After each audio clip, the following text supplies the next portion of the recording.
Hola, ¿qué tal? Muy buenas a todos.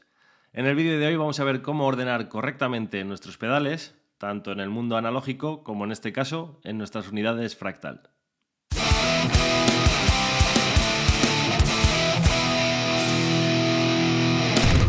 Bien, pues algo que me he encontrado mucho por las tutorías y que muchas veces me consultáis por redes sociales es qué tipo de orden es el correcto, entre comillas, para colocar nuestros pedales. Pongo entre comillas lo del el tipo correcto de orden para los pedales porque al final es todo muy subjetivo y dependiendo de lo que vayamos a querer conseguir en nuestro sonido. En este caso, yo siempre intento asemejar el mundo real con el mundo digital para mantener las cosas pues, lo más sencillas posibles y sobre todo con un orden lo más lógico posible para conseguir pues, los resultados pues, más precisos o que estemos buscando. En este caso, os voy a compartir el preset o cómo yo hago un preset muy completo y que tenga un orden también muy concreto. Vamos a ver, pues desde el in hasta el out, con todos los pedales que normalmente se suelen utilizar. Sabemos que en Fractal tenemos un montón de posibilidades, pero bueno, los más comunes, ¿vale? Vamos a ir viendo uno por uno por qué yo los pongo así y qué resultado nos va a dar si utilizamos este tipo de orden. Como sabéis, yo estoy con mi FM9 Turbo, por lo tanto puedo poner un montón de pedales y ahora mismo está, pues no llega al 63% de CPU. Sabéis que aproximadamente al 80% ya nos empieza a dar un toque de no puedo cargar más cosas. Entonces, mi primera recomendación siempre va a ser mantener los presets lo más limpios, lo más sencillos posibles. Igual que pues, si no tenéis mucho dinero, posiblemente no tengáis una pedalera enorme, pues lo suyo es buscar de qué manera podemos hacer que nuestro sonido sea, pues eso, lo más sencillo posible. Y en este caso, aparte del dinero que no importaría, por así decirlo, cómo ahorrar también en CPU, pues para que los cambios sean más rápidos, evitar problemas, que si nos falla algún módulo, pues saber rápidamente qué módulo puede ser o qué nos está pasando, ¿vale? No me enrollo más, vamos a ir viendo uno por uno estos bloques y como os decía, vamos a ir viendo el por qué yo les pongo así. Vamos a empezar por el in. Parece un bloque que simplemente tenga que estar ahí, igual que el out, para salir o entrar, en este caso en la unidad fractal, y no, porque aquí tenemos los 4 canales que podemos usar dependiendo de la escena en la que estemos, pues si necesitamos más puerta de ruido o menos. Y aquí viene, digamos, el primer truco que yo hago, y es no utilizar puertas de ruido externas. A no ser que estéis poniendo un pedal externo, un pedal de drive o un ampli que tenga mucha saturación, yo aconsejo no ponerlo. Siempre vais a tener mejor tacto, mejor sensibilidad con la guitarra y un sonido más real si ajustáis bien el bloque de in. Os dejaré por aquí arriba el vídeo que hice hablando en profundidad del bloque de in, pero básicamente yo ajusto mi puerta de ruido aquí. Me ahorro un bloque, me ahorro un espacio, ahorro CPU y ahorro pues el duplicar un efecto que al final pues una puerta de ruido con otra nos puede dar comportamientos indeseados. En este caso yo tengo un bloque básico que suelo utilizar y me sirve para todo. El threshold le suelo tener bastante bajito, no me importa que se cuele un poquito de ruido, siempre y cuando vaya en favor, pues eso, de tener más tacto, más dinámica, más tono, que al final es lo importante. Pasamos al bloque de wah. Con bloque de wah también podemos tener bloque de volumen. Si queréis saber cómo hacer wah y volumen solo con un pedal, si solamente tenéis un pedal externo, os dejo igualmente por aquí arriba el vídeo para que lo podáis ver. En este caso, yo lo tengo puesto para que se active automáticamente con el pedal. Cuando yo muevo el pedal, podéis utilizar el que queráis, podéis hacerlo igualmente con el bloque de volumen. Si, por ejemplo, como yo, no soléis utilizar el wah-wah y sí que usáis el volumen, podéis ajustarlo de manera general, un bloque de volumen ya automáticamente asignado al pedal. Por lo tanto, pues nos ahorramos el tener que configurar preset a preset que el pedal va a ser para volumen. Igualmente, si queréis o tenéis FM3 y queréis ahorraros el poder un botón, usarlo para el afinador, podéis utilizar el pedal para que cuando esté abajo o arriba, en la posición, digamos, neutra que utilicéis, se active automáticamente el afinador. En este caso, el wah-wah, yo siempre le pongo lo primero. Yo tengo una manera muy concreta de ver los efectos, y son efectos que puedan venir ya directamente desde la guitarra o que estén asociados al tono, o efectos que ya tengan más que ver con la postproducción o producción de cuando grabamos o con el sonido ya procesado por el ampli. En este caso, el wah-wah para mí es un control de tono asignado al pie. Por lo tanto, lo pongo lo primero como si fuera, pues eso, volumen y tono de las guitarras, pues volumen y wah, lo primero en la cadena, siempre después de las puertas de ruido. Podéis usar el wah-wah realmente donde queráis. Lo podéis poner detrás de un drive, lo podéis poner, si queréis, detrás del ampli, al final del todo.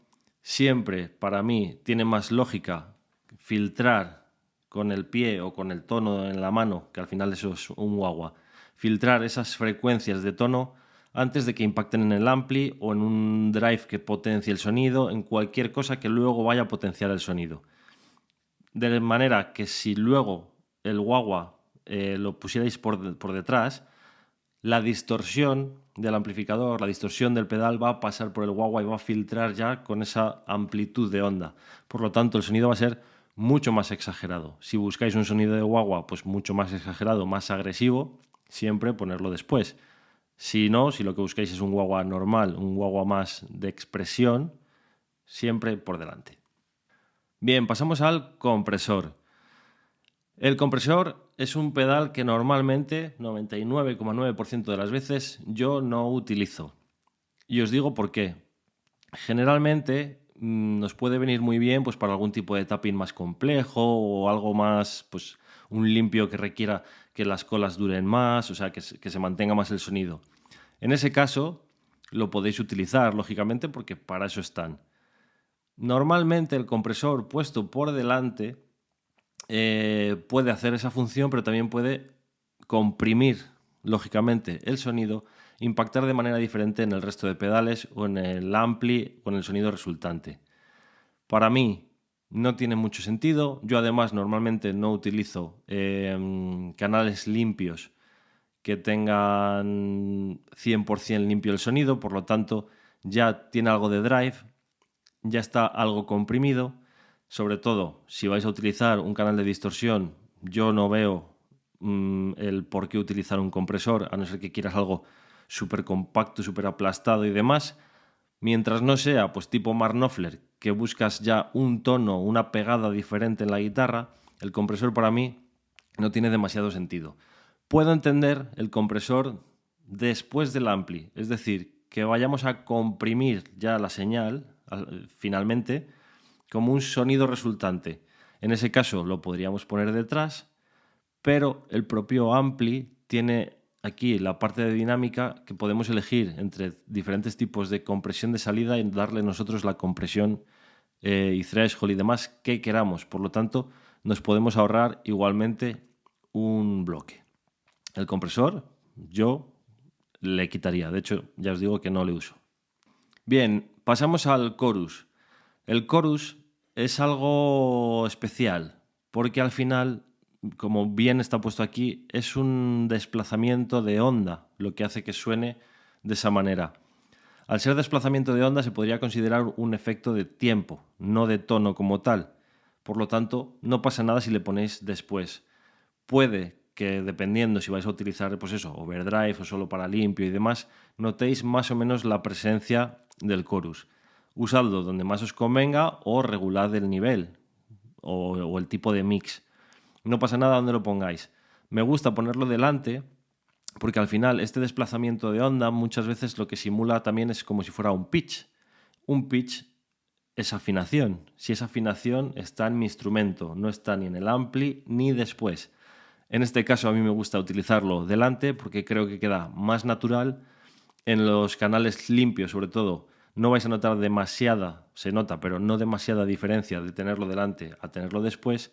Pero en el caso de la distorsión, igual que estos pedalitos Mimic se llamaban, como que te duplican la señal, si tu chorus está pensado para duplicar un poco la señal, pues tener esa señal duplicada y que luego ya entre al ampli y vaya a los efectos de tiempo, me parece que es la manera más sutil de utilizarlo.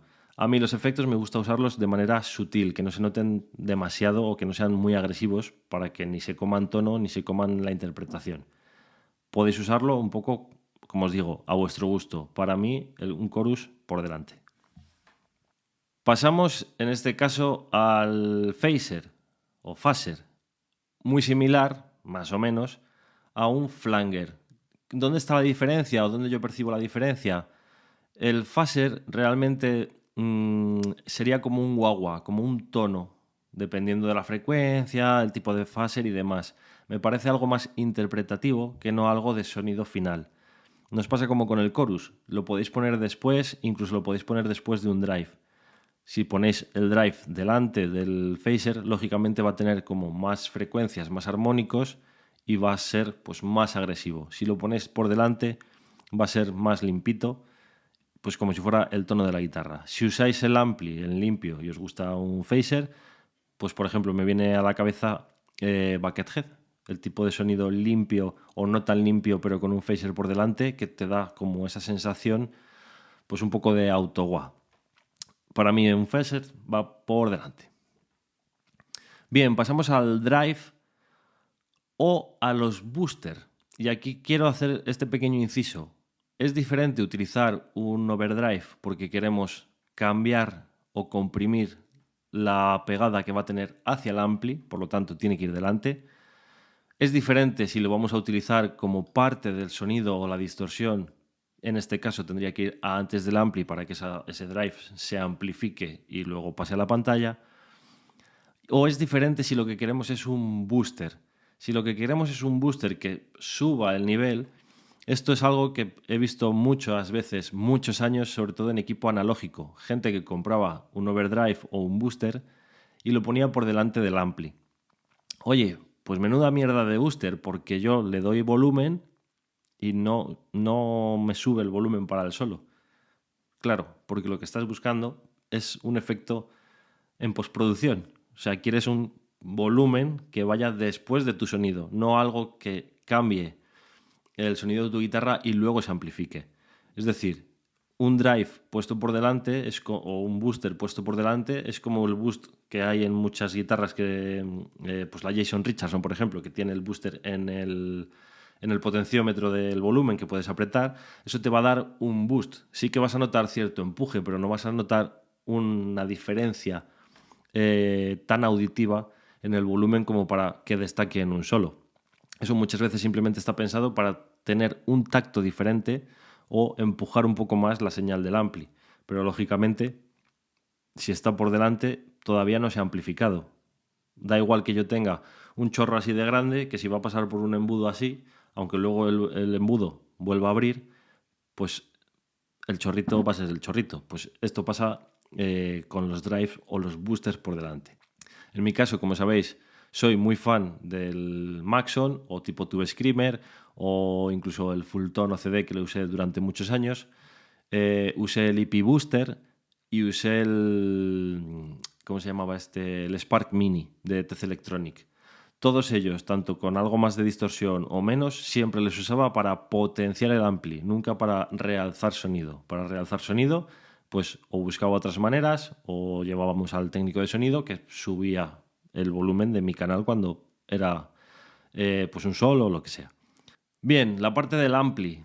No me voy a parar mucho aquí porque no tiene mucho sentido, pero como os decía, hay muchas cosas que están dentro del propio ampli, ¿vale? El tipo de input EQ, el cómo sale el sonido, el compresor de salida, es decir, que nos ahorramos pues ecualizadores de entrada, sobre todo ecualizadores de salida, porque he visto muchísimas veces entre la pantalla del ampli o después de la pantalla ecualizadores que para mí no tiene tampoco sentido. Es decir, si tú vas a tocar en directo y te gusta ese ampli, pues es como si lo llevaras en la vida real. Tú no vas a ser tremendamente quirúrgico con una de las frecuencias. Lo puedes hacer, lógicamente, y aquí está la opción. Pero no es necesario utilizar un bloque de efecto a posteriori, pues eso, que nos ocupa espacio, nos ocupa CPU, etcétera, etcétera. Si necesitáis algo más quirúrgico, pues lógicamente lo podéis hacer. Si no, pues lo ideal es, si vais a grabar, pues que luego en el DAW de grabación directamente ya recortéis esa frecuencia o esas frecuencias que puedan molestar escuchando en contexto la grabación o escuchando en contexto la banda. Igualmente, si veis que siempre usáis el mismo ampli, misma pantalla y demás, podéis utilizar la configuración del setup, la que nos da diferentes ecualizaciones. Yo las tengo desactivadas. Las diferentes ecualizaciones dependiendo de la salida. Si tú sabes que tienes una frecuencia que te chirría en el linear y lo tienes en salida 3, pues en salida 3 te quitas esa frecuencia. Si la pantalla que tienes en el escenario o por donde sale la PEA, esa frecuencia no te da por saco y la quieres dejar, pues esa ecualización no la tocas. O al revés. Entonces tenemos muchas cosas a la mano que nos hacen tener un preset mucho más limpio, mucho más menos cargado de CPU, que al final pues siempre va a funcionar mejor la unidad que siempre sobrecargando la unidad. Bien, en el caso de la pantalla, lo mismo que estábamos hablando con las ecualizaciones. Hay mucha gente que ecualiza directamente pues, después del sonido. Creo que es mejor siempre elegir primero una pantalla que nos resulte cómoda, que nos resulte agradable, digamos, al oído. En mi caso, yo, por ejemplo, estoy enamoradito de la Recto Stride con un Dynamic 1. Ay, es que tiene mucha chicharra, que no sé qué. Vale, pues ecualización microfónica, como haríamos en un estudio. Ya luego le damos los cortes, como se los daríamos al canal donde estamos grabando. Si necesitáramos pues, algo más tipo preamp, podéis utilizar los preamps y pues, saturarlos, darle diferente tipo de tono, meterle filtros generales. Ya si, por ejemplo, tenéis dos pantallas y queréis recortar algo, lo podéis hacer. Lo mismo con el Room y el Air. Tenemos diferentes tipos de controles que nos permiten hacer esa ecualización de la pantalla y de los micrófonos. Por lo tanto, no veo el sentido de utilizar un ecualizador a posteriori. No, es que yo quiero un sonido que tenga más punch o más grave o lo que sea. Vale, tienes un montón de controles aquí con los que puedes hacerlo. ¿Por qué vas a añadir un control después? Para mí no tiene sentido. Por lo tanto, solamente con la parte de amp y pantalla tenemos un montón de posibilidades que nos ahorran un montón de quebraderos de cabeza para andar luego, no, es que ahora es el limpio, no, ahora cambio de no sé qué, entonces quiero cambiar la ecualización. Son un montón de trastos que nos dan más problemas que beneficio. Bien, llega el punto de inflexión y es que cuando yo ya tengo toda mi dinámica, todo mi tono, todo mi sonido principal de ampli, pantalla y pedales previos, lo que vamos a necesitar que son los pedales a posteriori, los que nos van a dar el ambiente, el efecto como tal. Aquí, como os decía, hay gente que le gusta poner entre amp y cab o justo después una puerta de ruido. Si de verdad con la puerta del in y un ampli que esté bien seteado, no veo el por qué tengas que poner una puerta de ruido al final. Si la tienes que poner, salvo casos particulares, ¿vale? Pero si la tienes que poner, déjame decirte que el problema no es el fractal, el problema no es el preset, el problema seguramente sea tu guitarra o la red eléctrica de tu casa. Asegúrate que, por ejemplo, aquí tengas bien configurado el tipo de frecuencia de línea eléctrica para la zona del mundo o del país en el que estés, pero no deberías necesitar ningún tipo de puerta de ruido a posteriori. En el caso de que la quieras utilizar, el punto exacto sería este, porque en el momento que tú la pongas detrás de un delay o de una reverb, etc., la puerta de ruido se va a comer el efecto. Cortes indeseados, sonidos extraños, etcétera, etcétera. Me vais pillando por dónde voy, ¿no? Si realmente lo necesitas, ponla en este punto. Aquí, como los videojuegos, punto de no retorno, vamos con el jefe final. Si tienes que tocar algo, que sea antes de los efectos de postproducción o efectos de tiempo o ambiente, o como los quieras llamar. Pasamos al delay. En este caso, los delays, yo 99% de las veces me gusta usarlos en paralelo porque así tengo pues, la capacidad de sacar el sonido puro más en la cara y luego ajustar el nivel del delay del efecto, pues dependiendo de la sección, de la escena. Lo podemos configurar, lógicamente, incluso a un pedal para darle más o menos efecto, como queráis. Para mí tiene todo el sentido del mundo utilizarlos en paralelo. No pasa nada si los utilizáis en serie, pero es muy importante entender una cosa del delay. Tanto en serie como en paralelo, si está después del ampli, en este caso ya después de la pantalla, porque no es exactamente igual que el mundo real, iría por el loop de efectos del ampli y luego a la pantalla, tenemos que tener en cuenta una cosa, y es que de ambas maneras pasaría como si fuera el loop de efectos. Si no, si queréis poner un delay por delante, yo os aconsejaría que ese delay vaya o a un sonido limpio o a un sonido crunch. ¿Por qué? Porque todas esas repeticiones es como si las estuvieras tocando tú y van a pasar por el ampli, se van a distorsionar, etcétera, etcétera. Si tú lo que quieres es un sonido más tipo U2 o un sonido más de repetición, ponlo por delante. Eso sí, tendrás que ajustar el nivel tanto para limpio como para sucio, porque el limpio va a sonar más bajito. En el momento que tú le metas la distorsión al ampli o al drive, lógicamente va a ir para arriba, lo va a amplificar también, por lo tanto vas a tener que ajustarlo. No solamente por delante del ampli, sino que os diría que yo lo pondría pues por aquí, ¿vale? Antes incluso del chorus y el phaser, porque lo que quiero es que esas repeticiones luego se vean afectadas por estos efectos, porque si no van a pasar pues el chorus o el phaser o el drive por el delay y se va a amplificar mucho más ese efecto. Bien, pues dicho esto, uno de los errores que más me suelo encontrar es reverb que va por delante del delay. Incluso lo he visto detrás de un drive. Luego la reverb y como ya tengo el efecto amplificado, pasa al ampli. Y ahí lo que vamos a tener es un volumen o mejor dicho, una bola de graves, de frecuencias indeseadas que nos vamos a querer morir. Pensad, como os decía, si yo toco o repito notas antes o después del ampli, lo estoy tocando. La reverb no es algo que toque físicamente, es el lugar donde estamos. Por lo tanto, debería ser de lo último o lo último que vayamos a poner en nuestra cadena. En este caso, la reverb igualmente se puede poner en paralelo. Por lo tanto, podemos jugar pues, con que sea un ambiente más de fondo. A no ser que sea algo muy específico que necesite el sonido principal y la reverb, pues una reverb gigante, pero que tener mucha definición, no me gusta ponerla en paralelo. Se puede hacer, pero no me gusta. Prefiero poner la reverb en línea directamente.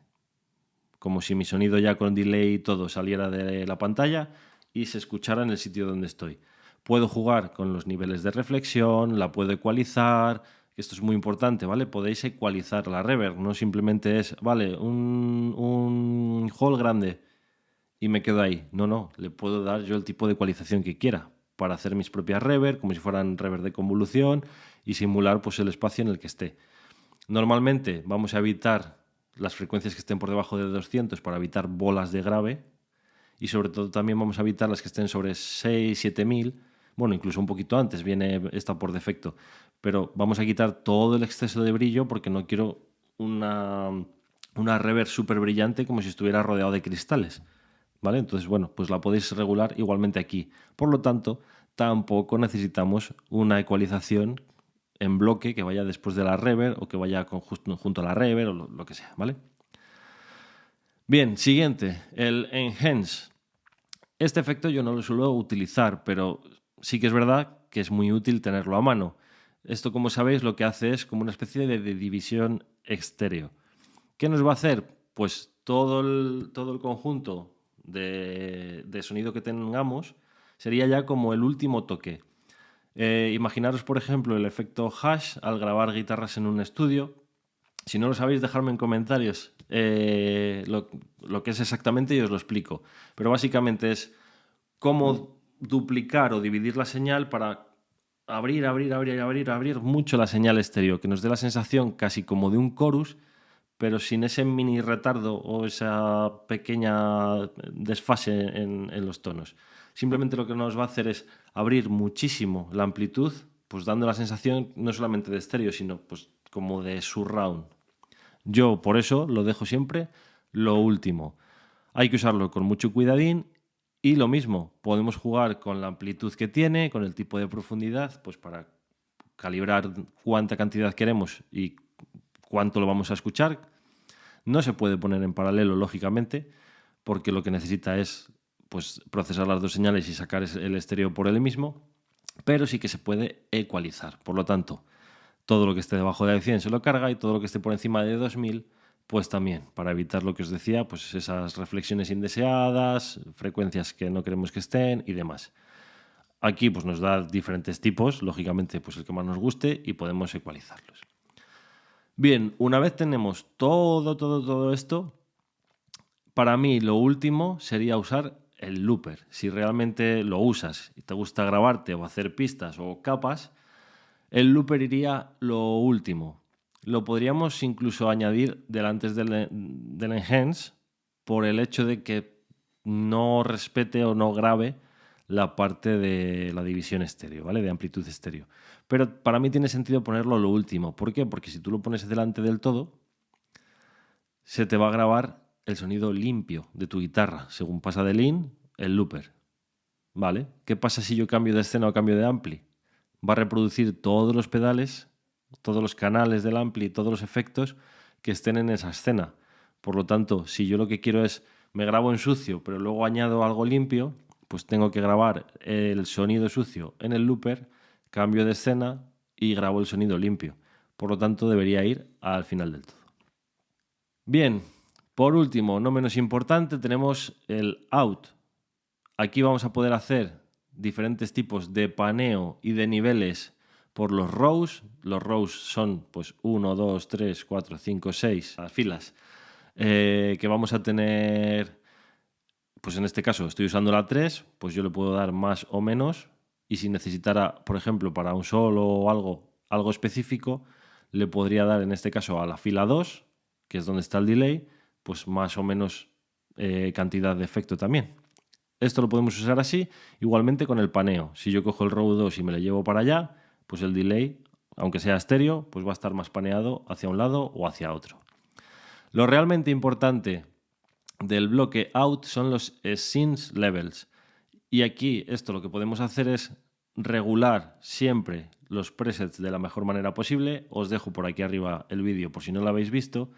Y una vez tenemos las escenas reguladas, lo que vamos a hacer es pues dar ese booster que realmente queríamos de, pues oye, no tengo al técnico de sonido, pero yo sé que en mi escena de solos, que por ejemplo es la 4, pues yo necesito X dBs. O la escena de limpios se oye muy bien, pero salta demasiado, pues yo que sé, la de limpios la bajo. De manera que cuando vaya a la escena 2, el nivel automáticamente del fractal se va a regular a ese volumen. Para ello podemos ir pasando por las escenas. Tenemos aquí los búmetros. Si no, con el preset leveling podemos también regular nuestro preset y los niveles de cada escena. O sea que, por lo tanto, más opciones de configuración de poder utilizarlos sin necesidad de añadir, pues eso, 200 bloques, pues no haría ni falta. En este caso, como toque final, pues guagua yo no suelo utilizar, podría cambiarlo por un volumen. Por ejemplo, en directo siempre llevo volumen, pues un volumen le podríamos dejar aquí igualmente asignado al pedal. Compresor, como os decía, no suelo usar. Chorus no me suele gustar, por lo tanto no le suelo utilizar. Phaser sí me suele gustar, pero ya no lo uso tanto. Le podría quitar, pero bueno, le vamos a dejar. Pasaría ese filtro de onda al drive, al ampli, pantalla, el delay. La reverb, si os gusta tener ese, la podéis dejar. Yo normalmente no la suelo utilizar. Si hace falta la meto luego en postproducción después de grabar. El enhance lo mismo. No quiero una señal estéreo ampliada si no es para algo en concreto de directo. Por lo tanto, para grabar igualmente el enhance se va fuera. Y en el caso del looper, pues lo puedo querer pues, para grabar ideas, hacer overdubs y demás mientras estoy componiendo. Si no, pues lógicamente, pues tampoco lo quiero, porque ya si voy a grabar, grabo en el DAW. Fijaros que hemos bajado del 68, me parece que estaba, al 43% de de CPU, de uso de CPU. Por lo tanto, podéis hacer presets muy completos que suenen muy bien, con muy poquito. También para los que tenéis FM3 o incluso AX8, podéis hacer un montón de cosas muy, muy precisas con muy poco recurso de CPU. Y sobre todo, los que me conocéis, los que habéis venido conmigo a tutorías y demás, utilizad siempre lo más sencillo. Imaginaros que tenéis muy poco dinero y tenéis que hacer un rig lo más barato posible, pues pensad siempre de este pedal me gusta, esto lo suelo usar, esto es parte de mi sonido, lo hago lo más sencillo posible y me quito de problemas. Así que nada, hasta aquí el vídeo de hoy. Espero que os haya gustado. Dejar un like, compartirlo, que me ayuda un montón. Y sobre todo suscribiros, que veo que muchos, la gran mayoría, no suscribís y luego me preguntáis cosas de las cuales ya hay vídeo y me da mucha rabia. Así que nada, nos vemos en el próximo vídeo. Hasta pronto.